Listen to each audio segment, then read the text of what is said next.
Magkano kayang iniwan na yaman ni Nora Aunor? Yan ang tanong na sasagutin natin sa video na ito. Ngayong iniwan na tayo na nag-iisang superstar at itinuturing na Grand Dame of Philippine Cinema, hindi lang isang makulay na kasaysayan ang iniwan sa atin ni Nora, kundi nag-iwan din siya ng napakalaking yaman. Tara, alamin natin.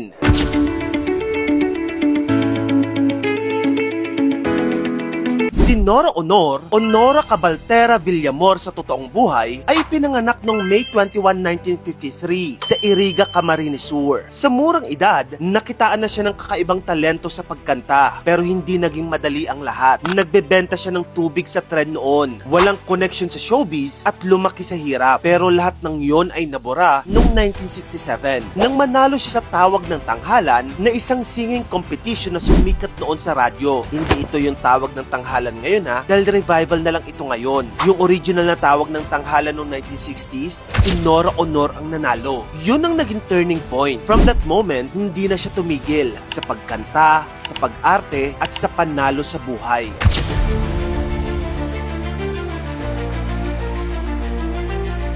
Hindi lang siya basta artista. Tinagurian din siya ng The Hollywood Reporter bilang the Grand Dame of Philippine Cinema. From singer to serious actress, si Nora ang naging simbolo ng masa. Maliit, kayumanggi, ordinaryo. Pero may extraordinary talent. Nagbida siya sa mga pelikulang Himala, Bona, Tatlong Taong Walang Diyos, minsan Isang Gamo-Gamo at napakarami pang iba. In fact, yung kanyang pelikulang Himala na dinirect ni Ishmael Bernal at Ricky Lee ay itinanghal na Best Asian Film of All Time ng CNN. Take note din, yung director, writer at lead actress ng pelikulang ito, lahat sila ay national artist na. At kung awards lang ang pag-uusapan, si Nora Aunor din ang may pinakamaraming Best Actress wins sa Metro Manila Film Festival. 10.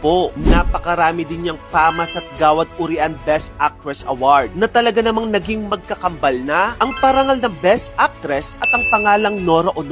At noong taong 2022, ginawaran siya ng titulong National Artist for Film and Broadcast Art ng gobyerno natin. Ito ang pinakamataas na parangal na maaaring igawad sa isang alagad na sining dito sa ating bansa.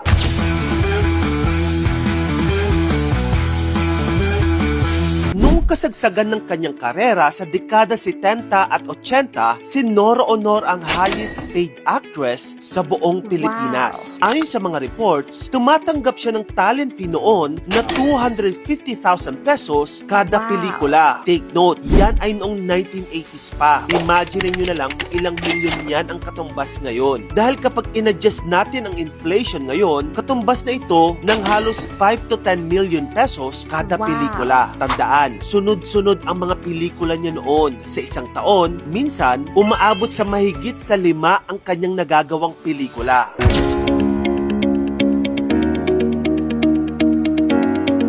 Sa dami ng kanyang proyekto, nakapagpundar si Nora ng maraming bahay, lupa, sasakyan at negosyo noon. Ayon sa isang ulat, umabot sa 800 million pesos ang kanyang estimated net worth noong kasagsagan ng kanyang kasikatan noong 1980s. Adjusted na ito sa current value natin. Subalit, gaya ng maraming artista, dumaan din siya sa financial struggles. Bandang early 2000s, naiulat noon na nalulong sa masamang bisyo ang ating superstar. At dahil dyan, unti-unting naapektuhan ng kanyang finances. Sa huling bahagi ng kanyang buhay, tinatayang nasa 600 million pesos ang kanyang naiwang yaman. May mga bahay siya sa Quezon City, Bicol, at may mga reports din na may mga property siya sa ibang bansa. Ang kanyang anak na si Ian De Leon ang isa sa mga inaasahang magmana ng ilan sa kanyang mga naiwan. Kasamang iba pa niyang anak mula sa kanyang dating asawang si Christopher De Leon.